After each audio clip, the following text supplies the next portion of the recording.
In this video, you will learn how to prepare a sample and collect a nuclear magnetic resonance, or NMR spectrum, using a 60 MHz benchtop NMR. The tube you will be using is 7 inches in length and has a colored cap. If you have a tube that is shorter in length and has a purple cap, stop. This tube should not be used with the 60 MHz instrument. Notify your TA and obtain the correct tube. Preparing your sample is the same whether it is a liquid or a solid. First, weigh out 0.03 to 0.05 grams of your sample into a 4-gram vial. You'll be using a preset deuterated chloroform pump dispenser to dispense 0.7 milliliters of solution. Place your vial into the holder. Position it under the spout. Lift straight up on the lever until it stops, then push down once. It may help to hold the dispenser with one hand while moving the lever. It is important that you use the dispenser properly to prevent damage to the pump and obtain the correct volume of deuterated chloroform for proper spectral resolution of your sample. With both components in your vial, cap the vial and ensure the solution is well mixed. Then uncap your NMR tube and, using a plastic transfer pipette, transfer the entire solution to your NMR tube. A quick way to double check that you have the correct amount of sample in your tube is the 3-finger rule. If you have less than 3 fingers of volume of solution, please inform your TA. When capping your tube, put the cap on snugly, but don't push it all the way down, as that can make it difficult to insert and remove from the NMR. When running your sample, refer to all the signs to guide you through the process. First, warm your sample. Take your NMR tube to the instrument room. Place your tube in the tube warmer block and write down your name and the number of the spot where you put your sample. Let the tube warm for 3 to 5 minutes. Next, insert your tube into the NMR instrument.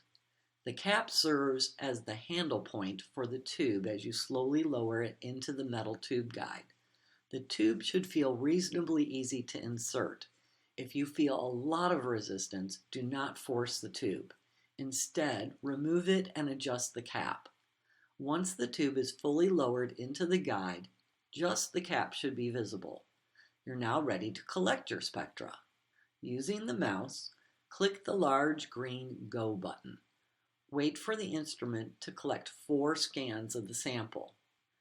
To save your data to the network, using the mouse, click the floppy disk icon, then click Network. Do not select the local floppy disk icon, as your data will not be saved to the network if you do so. Then, delete the default file name and enter your unique file name. We recommend using about 6 letters of your first or last name along with a unique sample name. Click Enter. A window will appear stating Export to Network Successful. Click OK, then click Done. Next, remove your sample tube by grasping the cap and slowly and gently pulling up. Make sure the bottom of the tube clears the tube guide. To obtain your data, use one of the computers in your lab. Google Chrome should be open, but if it isn't, open it. It will take you to the proper website for your lab. In this example, Koffler 320-330. Find your file. If you don't see it, click the Refresh button. Right-click your file, choose Save Link As, and save it to the desktop. You'll then see your file name with a Mestranova icon appear. To process your data, please refer to the Mestranova video. To clean your NMR tube, remove the cap and place it on the bottom of the tube. Pour the contents into the waste container. Place the open end of the tube over the metal needle inside the glass tubing. Open the vacuum line connected to your cleaning station. Using the acetone squeeze bottle provided, squirt acetone into the syringe reservoir. Acetone will be drawn from the reservoir into your tube, washing it. Continue until your tube is clean.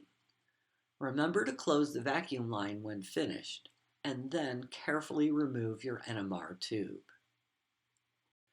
To dry your tube, use your hand to check for airflow over the needles. Turn the pump on if needed. Place the open end of the tube over one of the drying station needles. Your tube should be dry in 15 to 30 seconds. Then your tube is ready to be used again.